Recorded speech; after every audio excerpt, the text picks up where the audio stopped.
नमस्कार, India day live में आप सभी का बेहद स्वागत है। आपके साथ मैं हूं साक्षी चौधरी। तो चलिए बुलेटिन की शुरुआत करेंगे देश की बड़ी खबरों के साथ। तो बड़ी खबर आपको बता दें, आज देश भर में खेलो इंडिया संवाद कार्यक्रम। जी हां, बड़ी खबर हम आपको बता रहे हैं, आज देश भर में खेलो इंडिया संवाद कार्यक्रम का आयोजन और पीएम मोदी सुबह 11 बजे वर्चुअली कार्यक्रम की शुरुआत करेंगे। आपको बता दें, वर्चुअल माध्यम से 1600 स्थानों पर जुड़ेंगे पीएम मोदी। और इतना ही नहीं, 8 लाख युवाओं को संवाद कार्यक्रम में पीएम मोदी संबोधित करेंगे। खेल तंत्र को मजबूत बनाने के लिए विभिन्न पहलुओं पर इस बीच जो चर्चा भी होगी। तो बड़ी खबर, जहां खेलो इंडिया संवाद कार्यक्रम का आज पीएम मोदी 11 बजे सुबह 11 बजे आगाज करेंगे। वर्चुअली इस कार्यक्रम की शुरुआत की जाएगी।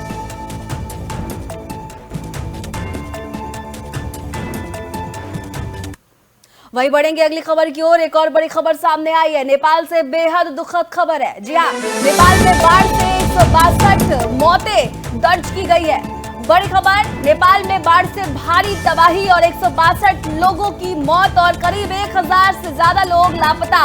और इसमें 133 भारतीय भी शामिल है। पहाड़ खिसकने के कारण 5.2 तीव्रता का झटका भी सामने आया है। तो बड़ी खबर हम आपको बता रहे हैं, नेपाल में बाढ़ से 162 लोगों की मौत, लापता लोगों में 133 भारतीय और कुल 1000 से ज्यादा लोग लापता। और पहाड़ खिसकने से 5.2 तीव्रता जैसा झटका भी महसूस हुआ। तो नेपाल से इस वक्त की बड़ी खबर, जहां बाढ़ के कहर ने आम जनजीवन को तबाह कर दिया है। वहीं चलेंगे अगली खबर की ओर। एक और बड़ी खबर आपको बता दें, जबलपुर दौरे पर रक्षा मंत्री राजनाथ सिंह। जी हां, रक्षा मंत्री राजनाथ सिंह जबलपुर दौरे पर है। और आपको बता दें कि इस दौरान व्हीकल फैक्ट्री जबलपुर में राजनाथ सिंह पहुंचेंगे। तो बड़ी खबर हम आपको सीधे बता रहे हैं, T-72 tank over holding plant की आधारशिला भी रखी जाएगी और रक्षा उत्पाद को आत्मनिर्भरता का बढ़ावा मिलेगा। जबलपुर में सुरक्षा व्यवस्था के कड़े इंतजाम भी किए गए हैं। और आपको बता दें कि डिफेंस मिनिस्टर यानी कि राजनाथ सिंह, रक्षा मंत्री राजनाथ सिंह आज जबलपुर दौरे पर हैं। और इस दौरान व्हीकल फैक्ट्री जबलपुर में राजनाथ सिंह पहुंचेंगे। और इतना ही नहीं, आपको बता दें कि T-72 टैंक ओवर हॉलिंग प्लांट की आधारशिला भी रखी जाएगी और साथ ही रक्षा उत्पादों को आत्मनिर्भरता का बढ़ावा मिलेगा।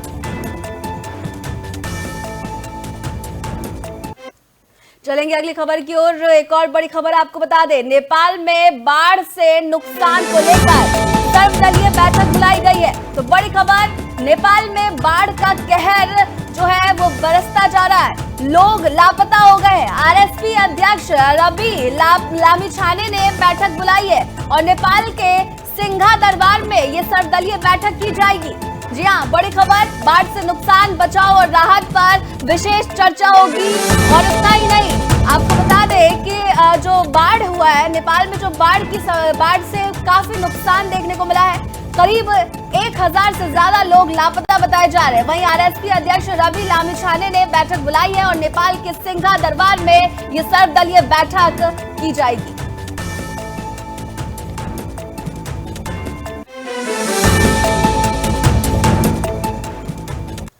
वहीं चलेंगे अगली खबर की ओर। नेपाल में अचानक आई बाढ़ पर पश्चिम बंगाल के मंत्री दिलीप घोष ने कहा कि बेहद दुर्भाग्यजनक स्थिति है, घटना प्राकृतिक है और हर बार हम देखते हैं कि कुछ लोग बिना समझे इस समय पहाड़ में घूमने के लिए निकल जाते हैं। केदारनाथ की घटना भी बहुत दर्दनाक थी और इस समय पहाड़ों में नहीं जाना चाहिए।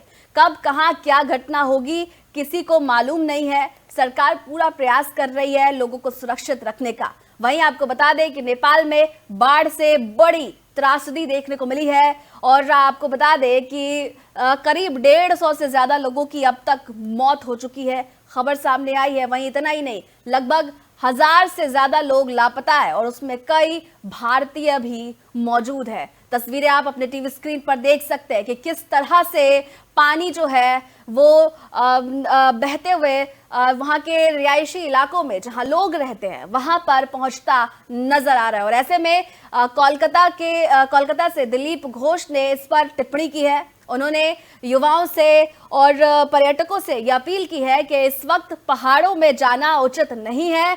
पहाड़ों में किसी भी वक्त कोई भी त्रासदी हो सकती है। केदारनाथ धाम ले लीजिए या फिर कोई भी पहाड़ी क्षेत्र हो, वहां पर इस वक्त जाना खतरों से खाली नहीं है। प्राकृतिक आपदाओं को रोका नहीं जा सकता, और लेकिन जो लोग पर्यटन के लिए इस मौसम में, इस मॉनसून के मौसम में पहाड़ को चुनते हैं, वो तो रोके जा सकते हैं। वहीं दिलीप घोष ने यह भी कहा है कि सरकार लगातार यही प्रयास कर रही है कि लोगों को सुरक्षित रखा जाए, लोगों के लिए जो खतरा है उसे त्रासदी ना बनने दिया जाए। तो वहीं अब नेपाल की बाढ़ को लेकर दिलीप घोष का ये बड़ा बयान सामने आया है। हर बार हम देखते हैं कि कुछ लोग बिना समझे इस समय पहाड़ में घूमने के लिए जाते हैं। सिक्किम में आप लोगों ने देखा था, हेलीकॉप्टर भेजकर लोगों को लाया गया, कुछ लोग तो गायब हो गए।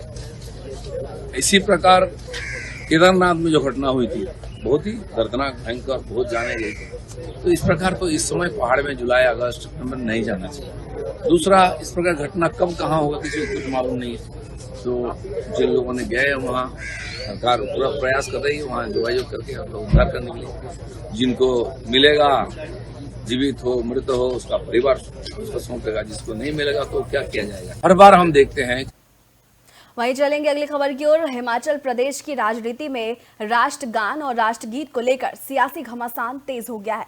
प्रदेश सरकार के मंत्री राजेश धर्माणी ने भाजपा पर सवाल उठाते हुए कहा कि राष्ट्रगान और वंदे मातरम दोनों ही सम्मान के प्रतीक हैं। उन्होंने कहा कि सत्र की शुरुआत को लेकर भाजपा की आपत्ति का मकसद क्या है।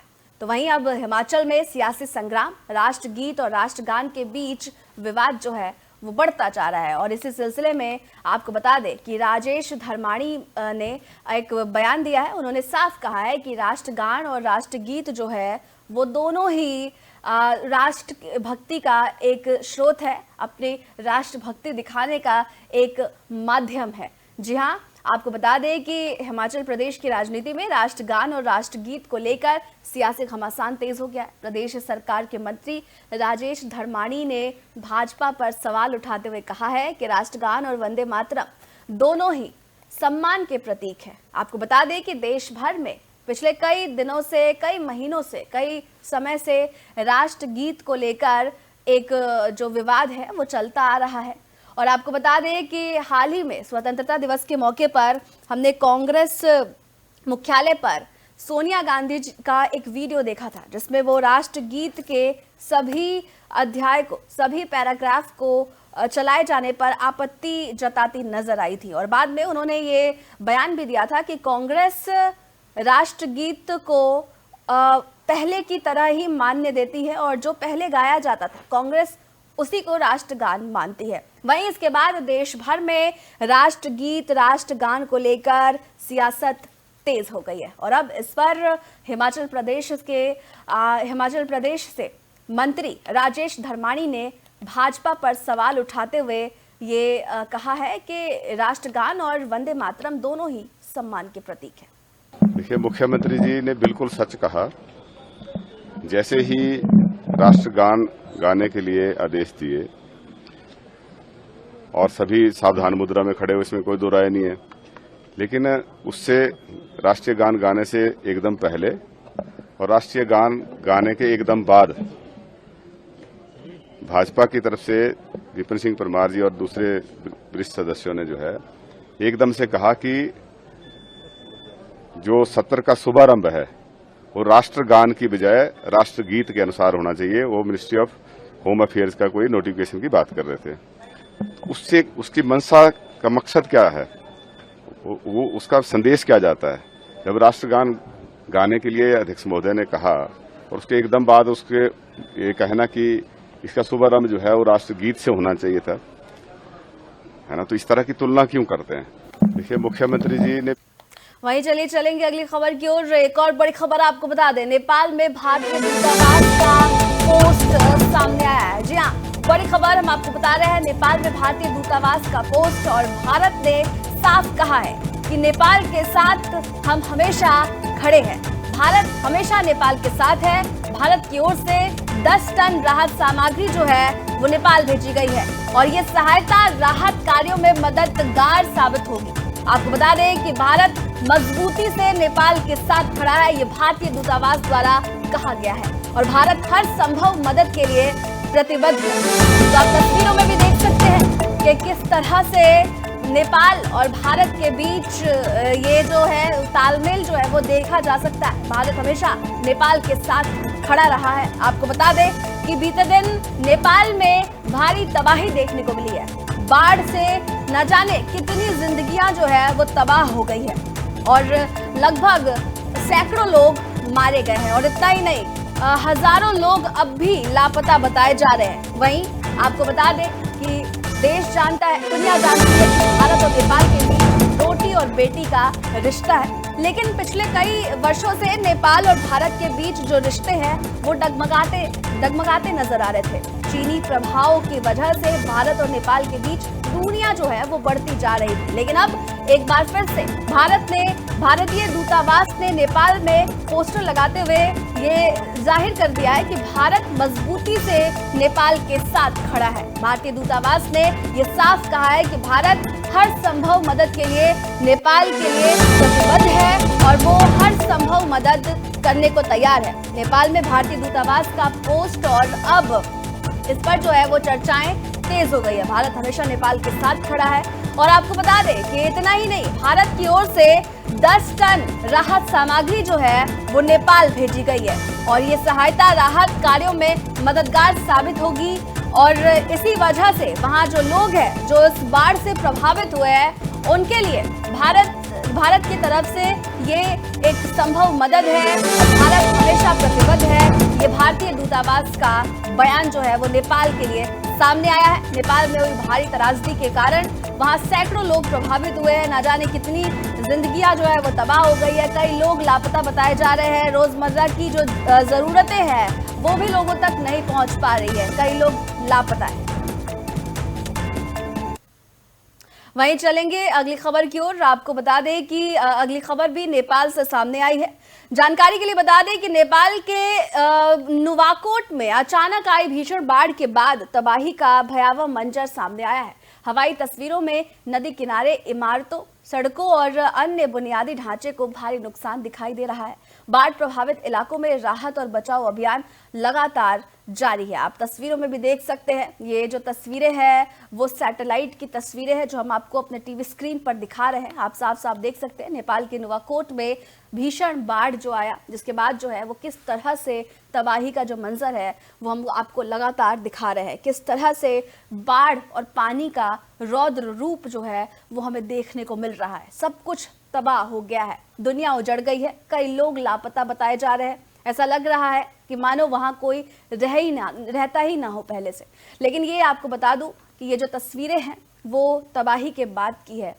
कई लोग इसी क्षेत्र में रहते थे। किसी का ये घर हुआ करता था, कोई अपने परिवार के साथ यहाँ पर छोटे कारोबार करके अपना रहन और अपना जो गुजर बसर है वो करता था। लेकिन नदी किनारे ये जो इमारतें जो आप देख रहे हैं वो तबाह हो चुकी है। प्रभावित इलाकों में राहत बचाव अभियान जो है वो लगातार जारी है। लेकिन बाढ़ से जो ये तबाही जो मची है उसने जो आम जनजीवन है उसे बुरी तरह से प्रभावित कर दिया है। नेपाल इस वक्त कुदरत की मार झेल रहा है, प्रकृति की मार झेल रहा है और नेपाल में फ्लैश फ्लड के कारण ये तबाही मची है। आप टीवी स्क्रीन पर लगातार तस्वीरें देख सकते हैं। ये मंजर कितना भयानक है।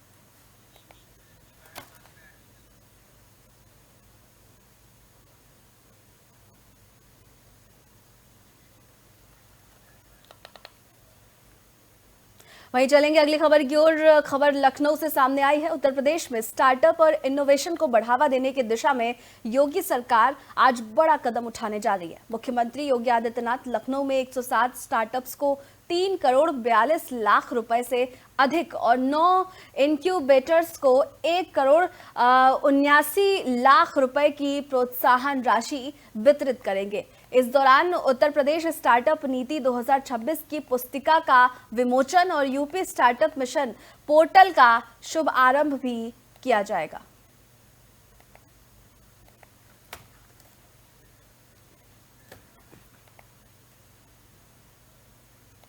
वहीं चलेंगे अगली खबर की ओर। नेपाल में आई भीषण फ्लैश फ्लड के बाद बिहार में भी सतर्कता बढ़ा दी गई है।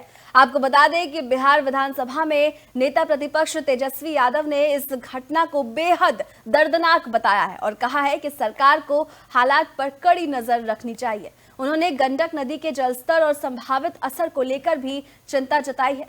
प्रशासन और लोगों से सतर्क रहने की अपील भी की गई है। आपको बता दें कि अगर नेपाल से जो पानी है जो बढ़ता हुआ नजर आ रहा है और जिसके वजह से गंडक नदी का जो जलस्तर है वो लगातार तेजी से बढ़ता नजर आ रहा है। ऐसे में वहां आसपास के जो शहरी इलाके हैं वहां पर हाई अलर्ट जारी किया गया है। इस शहरी इलाके में मुख्य रूप से हाजीपुर और सोनपुर आते हैं और वहां पर लगातार जो है वो प्रशासन अलर्ट मोड पर है। लोगों से सतर्क रहने की सलाह दी जा रही है और लगातार प्रशासन जो है वो बढ़ते जलस्तर पर अपनी नजर बनाए हुए है ताकि नेपाल जैसी कोई स्थिति बिहार में उत्पन्न न हो। तो नेपाल की बाढ़ पे अब बिहार की नजर जो है वो टिकी हुई है। बिहार सरकार की कड़ी निगरानी की जो है वो टिकी हुई है और नेता प्रतिपक्ष यानी कि बिहार विधानसभा में नेता प्रतिपक्ष तेजस्वी यादव ने अब इस पर सरकार से हर संभव जो प्रयास है उसे करने की मांग उठाई है और अलर्ट रहने की मांग भी उठाई है। नहीं, बहुत दर्दनाक हादसा जो है वो हुआ है।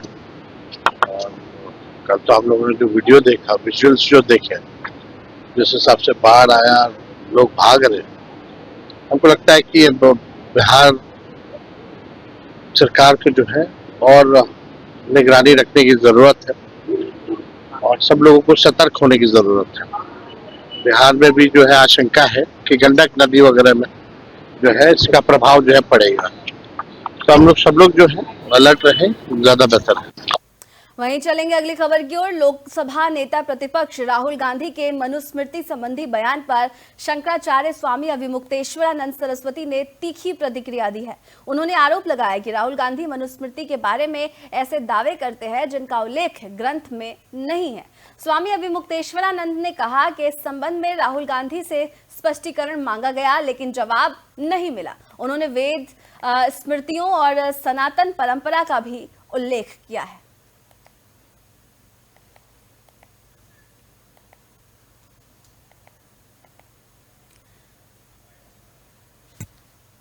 ये राहुल गांधी जी मनुस्मृति के बारे में बार बार बोलते हैं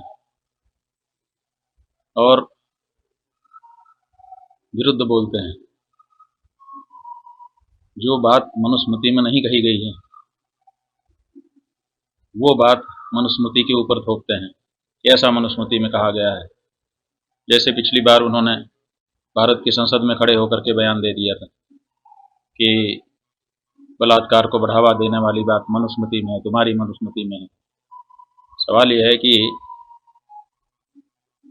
ऐसी भावना मनुस्मृति में कहीं व्यक्त नहीं की गई है। आप कह रहे हो कि ये बलात्कार को बढ़ावा देने वाली किताब है। हमने उनसे पूछा चिट्ठी लिख करके कि बताओ कहाँ लिखा है, तो उन्होंने बताया नहीं। बार बार पूछा तब भी नहीं बताया, तो हमको फिर ये मानना पड़ा कि ये व्यक्ति मनुस्मृति के बारे में दुष्ट विचार रखता है। तो फिलहाल के लिए इस बुलेटिन में बस इतना ही। देश और दुनिया की बड़ी खबरों से जुड़े रहने के लिए देखते रहिए इंडिया डेली लाइव। नमस्कार।